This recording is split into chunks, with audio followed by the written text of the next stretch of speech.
Bonjour et merci de nous rejoindre pour ce point d'actualité sur les marchés. Et ce point, nous allons le faire aujourd'hui avec Maître David Lepidi dans le cadre de Fenêtres sur cours. Maître Lepidi, bonjour. Bonjour Bogdan. Vous allez bien? Oui, ça va. Alors, vous étiez quand même assez pessimiste avant les vacances concernant l'été et finalement, il ne s'est rien passé. Il ne s'est pas passé grand-chose. Les marchés ont fait du surplace avec une volatilité étonnamment basse, que ce soit sur le marché des devises où il ne se passe strictement plus rien, ou le marché des actions. C'est plutôt une bonne nouvelle parce qu'on craignait le pire et finalement, il ne se passe rien. Les marchés ont attendu. Est-ce que vous n'êtes pas trop pessimiste?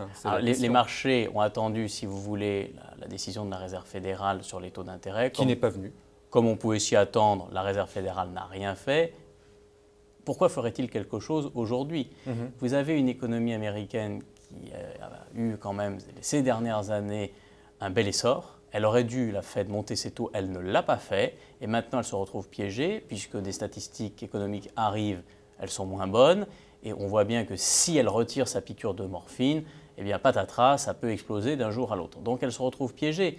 Et combien de temps ce cinéma, on peut l'appeler comme ça, ce n'est pas un néologisme, c'est la stricte réalité. Va-t-il durer? On ne sait pas. Oui, mais on reçoit quand même pas mal d'experts sur ce plateau et globalement, ils sont plutôt positifs quand même. Alors vous savez, je vais vous dire, on ne scie jamais, mais on ne scie jamais la branche sur laquelle on est assis. Une crise très forte, on va l'avoir. Tout est de savoir quand, à quel moment. Oui, mais ça fait des années qu'on nous le dit. Non. Depuis 2011. Non. Depuis 2012, que les marchés sont sous morphine grâce entre guillemets aux banques centrales, eh bien on le voit. Les marchés sont complètement déconnectés des réalités économiques. Mais vous savez très bien que cette symétrie ne peut pas continuer comme ça. C'est plutôt c'est contre-productif. À un moment donné, la dure réalité va revenir, va prendre le dessus. Les banques, d'une façon générale, sont mal en point. Vous avez, mais ça, l'affaire de la Deutsche Bank est un petit peu différente parce qu'elle a reçu une pénalité extrêmement forte à régler, une amende en provenance des États-Unis. Les Américains, ils n'hésitent pas. Nous, on hésite. Surprimes. On a du mal avec les Google et Apple à les faire payer. Les Américains, c'est l'impérialisme. C'est comme les accords FATCA. Ils ont décidé ce qu'ils ont voulu et nous, on s'y est plié. Alors, eux, ils n'échangent rien. Les accords souvent américains sont unilatéralistes, comme vous le savez très bien.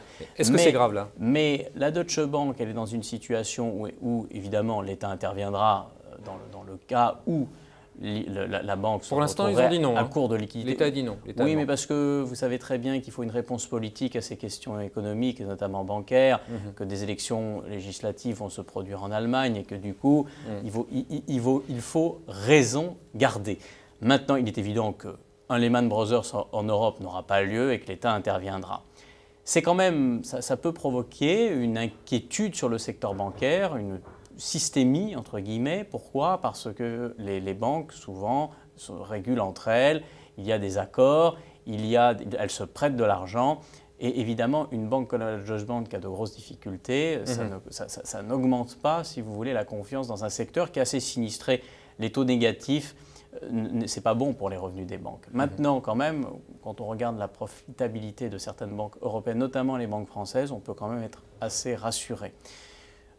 Il est évident que dans les semaines qui viennent, ça aussi, je pense que les politiques donneront une réponse claire à la Deutsche Bank. Très bien, je vous entends. Alors, pour terminer, votre scénario pour les prochains mois?